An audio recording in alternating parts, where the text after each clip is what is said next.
So we begin with beloved El Morya, known as the Lord of the first ray.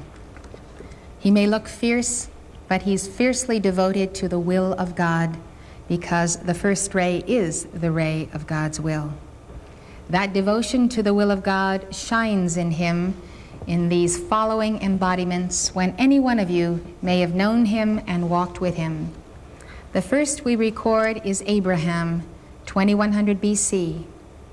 Scholars assume that Abraham was either a humble nomad or a mythical figure, but archaeological evidence now confirms the biblical portrait of a wealthy military chieftain.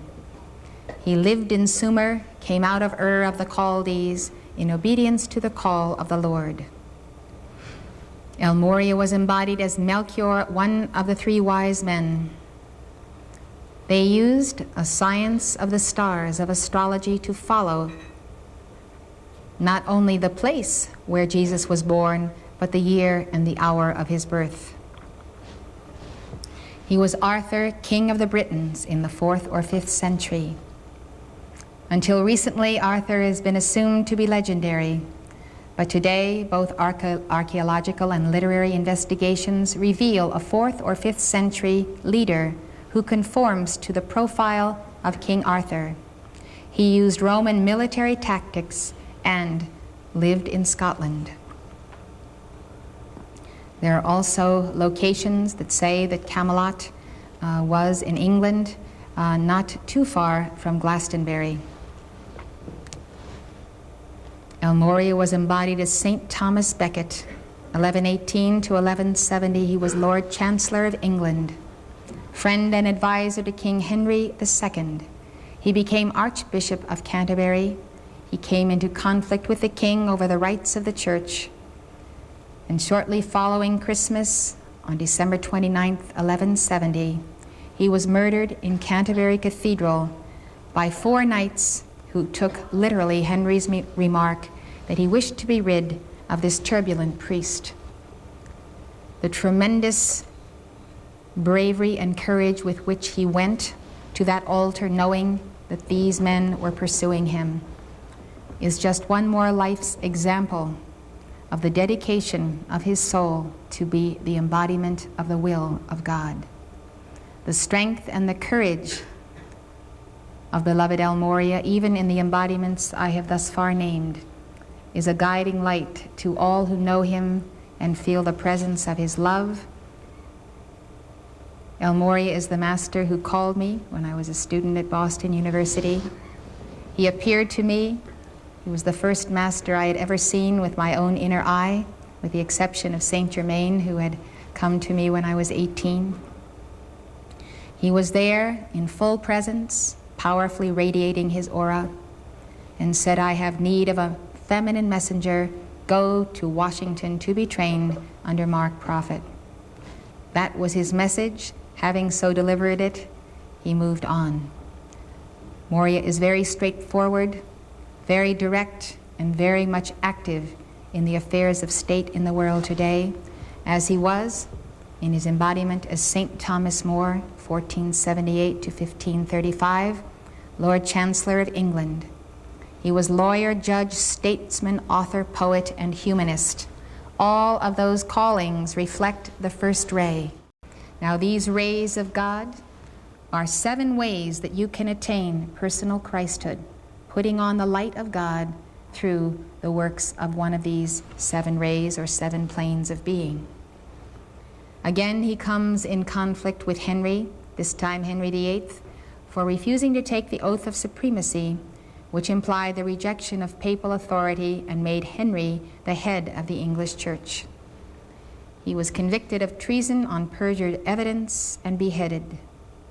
Good-naturedly, he actually gave a gold coin to the one who held the axe, and he said that he died the king's good servant, but God's first.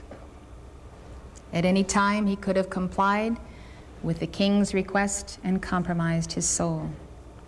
The interesting thing about these 2 incarnations of El Morya is that Henry II and Henry VIII were also the same individual and the same one who had him put to death.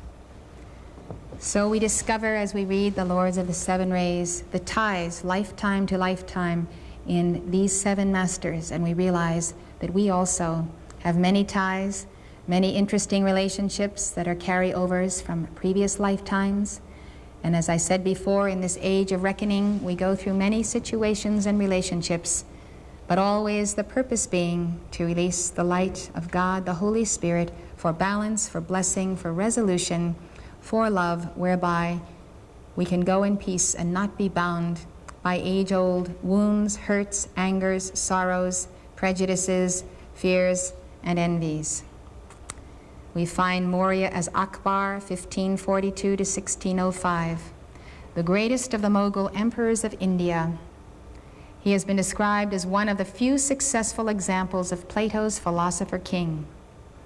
He actually founded his own faith, a divine monotheism that united the basic truths of all religions. He had representatives of all the world's major religions coming to him. He was supremely tolerant. He allowed all to practice their religion in his realm. He put the best of them all together, hoping that people would broaden their horizons. But in the end, only his closest servants and friends adopted it. But his legacy of universality, religious tolerance, and a well-organized government blessed India for centuries. El Morya concluded his incarnations in the West as the famous Irish poet Thomas Moore, composer, musician, prolific writer of prose and poetry. Following that life, he went to India, became the Rajput prince El Morya Khan, and took his ascension in 1898. Do you realize that before a century passes, you could also attain to reunion with God through the ascension in the light? And that in fact, that may very well be your destiny in this life, the one to which you are called, to balance your karma, serve the will of God, love all life free, and return to his heart, never more to go out in the round and wheel of rebirth. The conclusion of the Piscean age is a great harvest. Jesus talks about that. There's a great harvest of the seed of Christ who are intended to come home. And there is also a harvest of the tares, the seed of the evil one sown among the seed, the good seed. El Morya then teaches us the mastery of the throat chakra. It is the blue chakra that you see at the throat.